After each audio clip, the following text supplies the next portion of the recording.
What's going on, guys? It's Krause here. Welcome back to what is my second YouTube video. What we're going to be doing today is showing you guys through my $25,000 bike collection. Let's get started. We've got some super interesting bikes to show you guys today, ranging from street trials bikes, dirt jumpers, mountain bikes. I've also got two secret bikes that I'm going to be saving till the end that I'm really excited to show you guys. A lot of people don't know that I have these bikes, but what we're going to do is start with a bang. We got the $5 bike. So this is the $5 bike. If you guys saw my latest YouTube video, you would have seen that I absolutely shredded on this thing. It was able to do some sick wheelies. This thing's a beast. I haven't wheelied this good in ages. We did an Endo 360 on it, which was insane.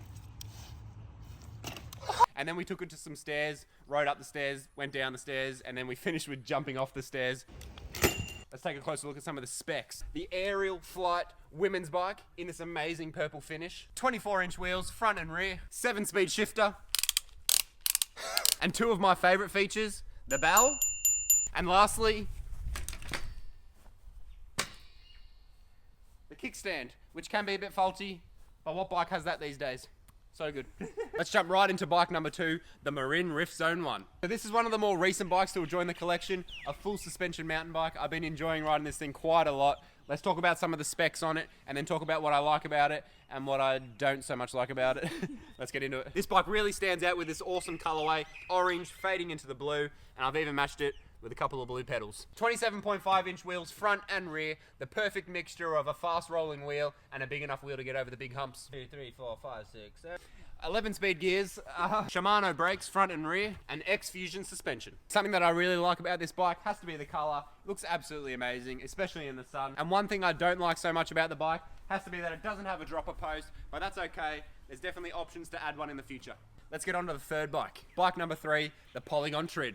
Also got this bike pretty recently. Didn't know how I'd feel about a dirt jumper, but it turns out I actually really love it. It's sort of similar to the bikes that I usually ride, so I have been having a lot of fun getting out on this thing. Absolutely love what they've done with the styling of this bike. Matching the tires with the frame is a really nice touch. The bike looks absolutely amazing. Of course, this bike comes with front and rear brakes, but as you can see, the front one's missing. I've taken it off so we can throw the bar spins around. Got quite a lot of PSI in this front fork as well, just to get the most out of the bike when we're hitting jumps and riding the skate park. Love going fast on this thing. They've even added some extra touches like this really cool seat with their logo on it, and that even carries through onto the frame here with these cool little, whatever you call them.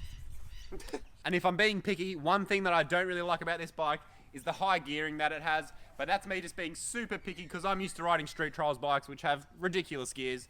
I know this thing needs it. You go fast on this thing. It's a lot of fun. Let's move on to the next bike. Bike number 4, and easily one of my favorites, the Inspired 4Play Team Bike. This thing has to be one of the most recognizable bikes that I currently own. Once you've seen this bike once, you'll recognize it forever. It's hard to miss. This color is absolutely insane.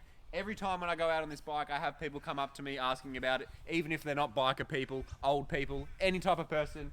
If you see this thing in the sun, you're not going to miss it. It's also the first ever trials bike that I ever bought, so this is what got me into riding trials bikes and also what got me into making videos. So this bike has a special place in my heart. Let's take a closer look at some of the specs. First things first, let's address the elephant in the room. It's currently broken. The cranks on this thing are currently non-existent. I'm sure a lot of you guys saw in one of my more recent videos, I was trying to ride this bike up a tree and jump off. I had a few successful attempts under my belt.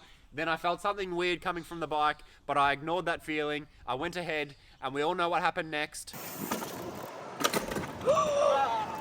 Clean snap of my cranks, as we can see here on this side. Clean snap, and on the other side too. Completely broken. Still waiting on parts for this thing to arrive so that we can fix it. I'm really missing riding this thing, so I'm really keen to get back on it soon. This bike comes with some extremely powerful brakes. We've got the MT7 calipers front and rear with the MT7 levers. You might notice on this side, however, it's a SLX Shimano lever. I've broken this lever multiple times, so currently it's running Shimano. One of my favorite parts about this bike has to be the noise it makes. It's got Hope Pro 4 hubs on it. Let's take a listen.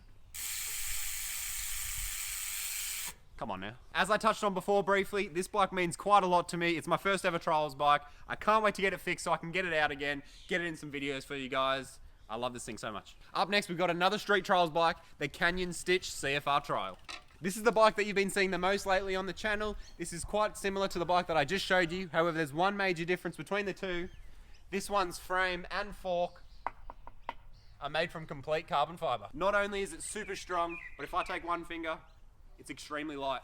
It's running the exact same brakes that we just saw on the Inspired, which are the MT7 Maguras. It's rocking this super sick paint job, and it's even got this really cool seat to match. Fun fact about this bike is it's actually made in collaboration with Fabio Witmer, so if we take a closer look, you can see a bunch of his signatures. Got a few signatures on the grips, on both sides, on the stem here, signature on the front of the bars right here. I'm pretty sure there's even one tucked under the seat. Overall, absolutely love this bike. Really lucky to have two different trials bikes to choose from. This thing feels absolutely amazing. Now it's time to show you guys the two secret bikes. Not a lot of people know that I own these things. I'm really excited to show you, especially the last bike, which is my favorite bike I've ever owned. Up first is the Merida E160. So this is the first of the bikes that you haven't seen on the channel before, the Merida E160. This thing's built like an absolute tank. And for those of you who don't know, it is actually an electric bike. This thing's an absolute weapon when it comes to riding trails. You can go down them, then you can turn around and go straight back up them. It's a lot of fun to ride, and you can even have some serious fun hitting some big jumps on this too. We do have some footage of me riding this thing a few years back, hitting this absolutely massive jump, so we'll insert the clip right here. Let's take a closer look at some of the cool features. Similar to the last bike, this bike also has a carbon fiber frame. However, this thing's not nearly as light as the other one.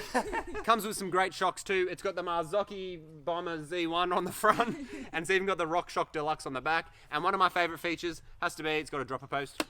Lovely. Little toolkit under the seat. Also, I thought I had to show you guys this. It's currently missing the rear brake lever, and if you remember on my green Inspired, it's currently running the SLX. That's where this lever is. It's on my other bike. So we'll definitely have to fix this in the future. I must say, I think this bike actually looks really tough, especially with those aftermarket tires that I put on. Woo. Here it is, guys, the final bike of the video, and my favorite bike I've ever owned, the Specialized P-Slope. I remember getting this bike like it was yesterday. However, it was well over 10 years ago. I was only a little kid. I grew up riding some not so nice bikes, and this was the first proper bike I was ever able to get. I remember that day like it was yesterday. It was so special to me, and it really sort of jump-started my whole interest in bike riding. I have so many amazing memories on this bike, and if I had to pick one, it would definitely have to be landing my first ever backflip as a kid riding this thing.